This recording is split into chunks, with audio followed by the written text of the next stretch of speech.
lagi jalan bawa pohon, kadang-kadang ada yang iseng, untuk apa itu bawa pohon kayak gitu? Kita di hutan, lo kayak orang gila aja, itu kan punya negara, ngapain kita orang kayak gitu, Mbak? Pemikiran saya itu untuk simbol, suatu saat nanti saya nggak ada, ini tanamannya kaki aris kayak gitu loh. Mbak. Dari zaman ke zaman, belum pernah ada yang namanya banjir bandang, tanah longsor. Nah, artinya kan kita cinta sama alam, alam pun cinta kepada kita. Sebab kita diselamatkan oleh alam kan. Hutan itu bukan hutan kita, tapi hutan anak cucu kita dan untuk generasi kita. Arupa Podcast. Halo Sobat Arupa, selamat datang di Podcast Arupa. Berbagi cerita, gagasan, dan inspirasi pelestarian alam dan pengelolaan hutan secara berkelanjutan. Bersama saya, Feby Mutiara Dewi, kita akan ngobrol santai tentang konservasi dan harmonisasi manusia dengan alam sekitarnya. Jadi kali ini kita kedatangan dua sosok inspirasi dari Desa Tambak Negaran, Kabupaten Banyumas, yaitu yang pertama ada Bapak Aris Mulyono dan Ibu Sri Ratnaningsih. Mungkin Bapak bisa perkenalkan diri terlebih dahulu. Terima kasih. Assalamualaikum warahmatullahi wabarakatuh. Perkenalkan, nama saya Aris Mulyono, Ketua LMBH Tanjung Mana Karya, Desa Tambak Negaran, Kecamatan Rawalo, Kabupaten Banyumas. Selanjutnya, monggo Ibu. Saya Sri Ratnaningsih, penyuluh kehutanan dari CDK wilayah 6 Provinsi Jawa Tengah. Mungkin Pak Aris, yang saya tahu Bapak sudah berkecimpung lama ya di konservasi hutan, terlebih di Desa Tambak Negaran ini. Mengapa Bapak dulunya terjun ke dunia konservasi ini dan mengapa dulunya awal mulanya Bapak itu mendedikasikan dirinya untuk alam ini, untuk konservasi di Desa Tambak Negaran ini? Terima kasih. Saya sebenarnya dulu latar belakang saya dulu itu merantau. 9 tahun saya merantau, kemudian saya pulang ke kampung, kemudian saya berpikir di kampung pun saya bisa hidup. Saya itu cari penyadap selama 9 tahun, cuman dari situ saya pelajari selama 9 tahun, sambil menyadap, sambil ikut pembukaan lahan di kawasan hutan. Cuman saya lihat, kok hanya tanaman-tanaman yang menghasilkan tanaman produksi. Kenapa kok sumber daya air tidak diperhatikan, kemudian lama-kelamaan debit kali itu kecil, hingga saya berpikir ini saya harusnya inisiatif bagaimana supaya air nanti di kali itu bisa gede lagi. Gitu. Kemudian tahun 2000 saya sudah mulai mencoba ada pembukaan lahan yang di atas. Kebetulan ada namanya pohon sengon laut dari sini. Dari situ pohonnya gede banget. Saya berpikir, ini pohon segini gedenya, kalau di tempat lain ada, nanti bisa untuk ibaratnya untuk tempat adem dan redup kayak itu. Lalu itu saya mencoba tanam setiap, istilah ada ini ada makam ya, kalau di badan ini penembahan. Nah, itu saya tanami, setiap penembahan itu saya tanami 4 pohon. Pemikiran saya itu untuk simbol, suatu saat nanti saya nggak ada, ini tanamannya kaki aris kayak gitu loh. Jadi, wah, tanam aja lah. Gak kepikiran apa-apa, saya nggak mikir, yang penting saya mau nanam gitu. Lalu itu berjalan waktu, ada tebangan, di itu ada sumber mata air. Dalam arti jangan kebetulan saya sedikit agak ngerti aturan Undang-Undang 41 tahun 99 itu yang di situ sumber mata air itu dilindungi. Nah begitu saya lihat ada sumber mata air itu dilindungi, saya langsung terus saya tegur mandornya, ya Pak Mandor, ini kan sumber mata air tidak boleh ditebang. Pokoknya kalau ini sampai ditebang akan saya tutup bagian-bagian. Alhamdulillah rembuk sampai sekarang sumber mata airnya masih utuh. Lokasi di sekitar sumber mata air tidak ditebang. Nah terus selanjutnya tahun 2005 di atas itu ada buktinya. Ibu juga pernah ke situ. Yang saya tanami pohon beringin, tanam pohon aren, tanam pohon cangkring. Itu benar-benar saya dari hati kepengen sumber mata air di situ gede lagi. Dari di situ saya mengembangkan seluruh sumber mata air saya tanami kayak gitu Mbak. Jadi nggak ada rasa paksaan, nggak ada yang nyuruh. Tapi inspirasi itu saya pernah nonton TV, itu waktu itu Menteri Pemuda dan Olahraga kalau nggak salah itu Pak Adiasa Daud itu mengatakan gini, kalau orang peduli ke lingkungan, suatu saat bakal dibalas sama lingkungan. Iya. Contohnya, siapa yang menaruh air segelas dalam laut, manakala laut itu akan jadi gelombang yang dahsyat, air satu gelas itu akan mengikuti. Begitu juga lingkungan, walaupun nanam pohon satu pohon, manakala nanti pohon itu berkembang banyak, mengeluarkan oksigen, pohon yang satu pohon itu akan mengikuti kayak gitu.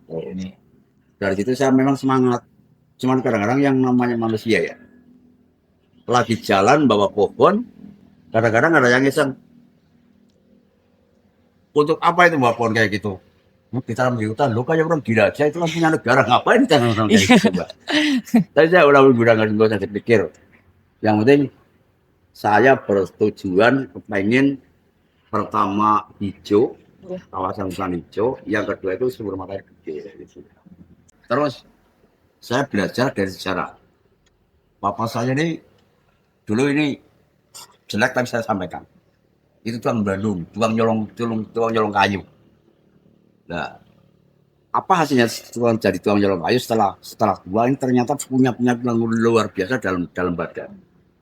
Nah, akibatnya saya berpikir bagaimana mengalihkan orang yang biasa nyuri kayu jadi bisa usaha di dalam kawasan hutan itu. Yang pertama saya arahkan jadi penyadap. Ya ada mungkin ada 5-6 orang yang tadinya nyuri kayu jadi tukang sadap. Nah, tapi saya lihat, terus dari tukang nyadap ini nggak cukup.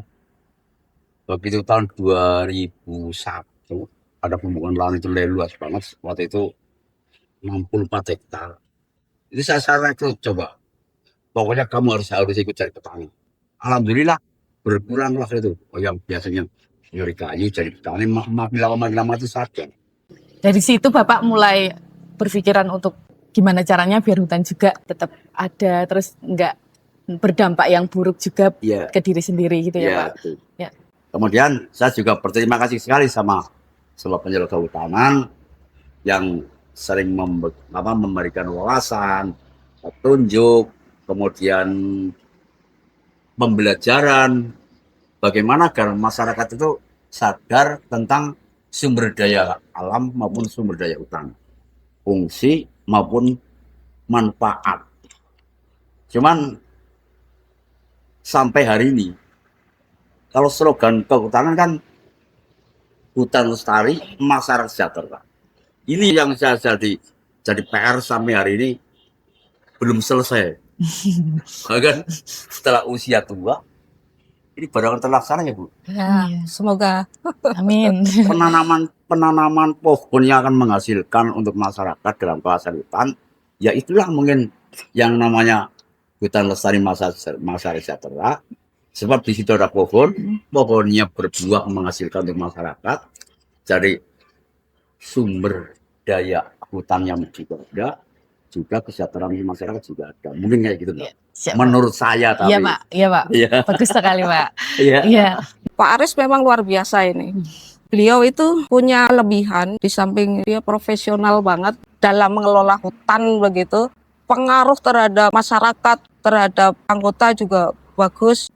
Maka kemarin tahun 2025 Aris melalui cabang dinas kehutanan diusulkan sebagai perintis lingkungan dan alhamdulillah mendapat peringkat kedua provinsi Kalpataru. Keren banget Pak. Mudah-mudahan nanti ya banyak yang mencontoh ya Pak Aris dan tentunya meneruskan lah. Ini jadi tantangan juga bagaimana pemuda atau generasi muda itu bisa mengikuti langkah-langkah Pak Aris seperti itu. Mungkin ngomong-ngomong tentang Kalpataru nih Pak, sampai Bapak bisa mendapat penghargaan Kalpataru tingkat Provinsi Jawa Tengah yang peringkat nomor 2 ya Bu ya? Nah itu gimana ceritanya sampai Bapak bisa mendapat penghargaan Kalpataru Perintis Lingkungan itu Pak? Sebenarnya dari situ saya nggak mikir Kalpataru sebenarnya itu. Dari tahun 90 saya itu sudah aktif, sampai tahun 2000 pernah ada orang kayak gini, malah orang perhutani. Pak Aris sudah harus mendapatkan Kalpataru. Apa sebabnya? Penggiat tanaman hutan maupun lingkungan. Ini Pak Aris yang luar biasa. Persoalannya apa? Setiap ada kegiatan di sini, pasti juara. Mau nggak tak ajukan Kalpataru? Saya nggak butuh itu. Saya nggak butuh itu. Nah kemudian saya berjalannya waktu, saya rajin menanami sumber mata air. Nah, kebetulan beliau ini yang mengajak, Pak gimana kalau saya ajukan ke Kalpataru. Aduh saya sebenarnya nggak mengharapkan itu Bu. Saya sebenarnya apa yang saya lakukan itu untuk bakti lingkungan juga bakti untuk alam. Kalau mau dia diajukan Kalpataru ya monggo saya nurut saja. Beliau ini punya dari alam. Kayak gitu Pak. Kalau dari Ibu, kenapa kemarin tertarik juga untuk mengusulkan Pak Aris untuk maju ke penghargaan Kalpataru?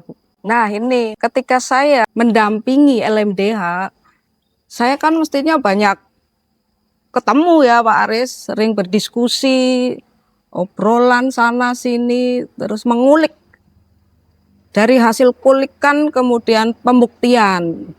Apa benar ini Pak Aris seperti ini, maka saya sudah beberapa titik kawasan lah seperti itu yang sebagai bukti bahwa Pak Aris sudah berjuang selama ini dan punya ide awal itu untuk menanam sehingga berdampak pada jumlah sumber mata air. Tadinya cuma berapa Pak Aris? 4 yang besar ya. Terus muncul titik-titik mata air, bahkan ada yang di luar desa seperti itu.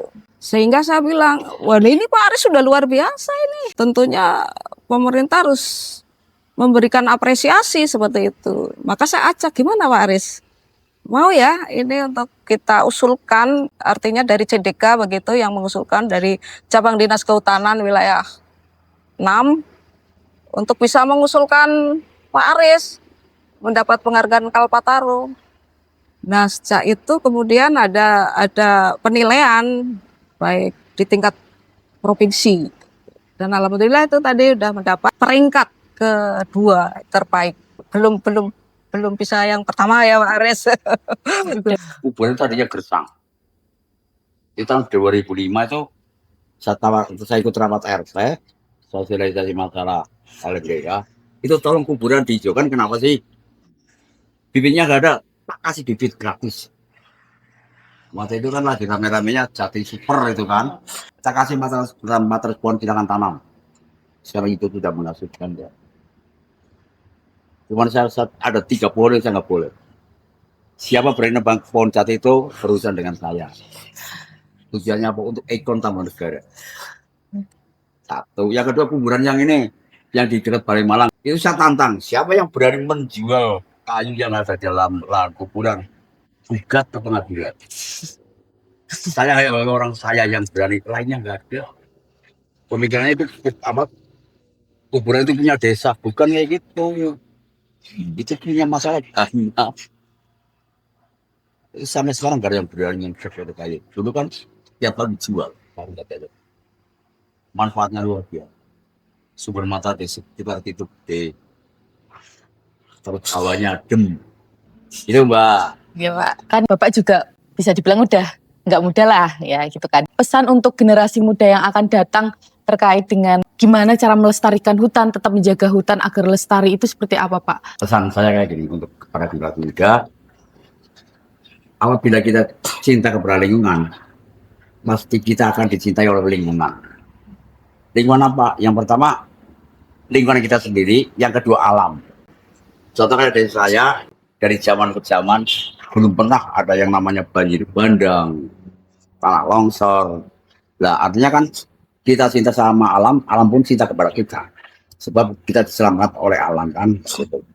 Kemudian, pesan saya untuk para anak-anak muda, cintailah alam kita supaya akan bermanfaat bagi anak cucu kita. Pepatah orang pintar, hutan itu bukan hutan kita, tapi hutan anak cucu kita dan untuk generasi kita.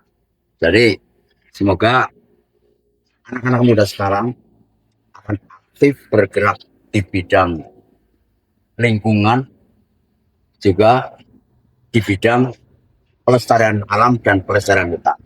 Kayak gitu. Kalau dari Ibu? Wah kalau dari saya ini, dunia itu sudah tua ya, sudah tua. Maka saya katakan kepada anak-anak muda, terutama anak muda di Tambak Negara, ayo kita dengan semangat muda masuk ke hutan, kelola hutan. Karena ternyata dengan kita bisa mengelola hutan, ekonomi mengikuti. Artinya apa? Janji alam itu tidak mungkin ingkar. Janji alam luar biasa. Itu kan keyakinan. Jadi kalau anak muda yang yakin terhadap lingkungan, terhadap hutan, bismillah ini saya akan sejahtera, akan terjaga. Saya kira itu. Anak muda harus semangat, jangan putus asa. Ini yang terakhir ya Bu, sama Bapak. Satu kalimat untuk konservasi. Mari kita perbaiki alam kita untuk menjaga alam. Bagaimana sistem konservasinya atau bagaimana caranya supaya kita bisa melestarikan alam. Keren banget, Pak. Enggak Ibu? Jaga dan lestarikan perhutanan sosial. Tepuk tangan. Terima kasih Bu Aning, terima kasih Pak Aris sudah menyempatkan hadir di podcast Arupa kali ini dan berbagi pengalaman yang luar biasa sekali. Sampai jumpa di podcast Arupa episode selanjutnya. Dadah.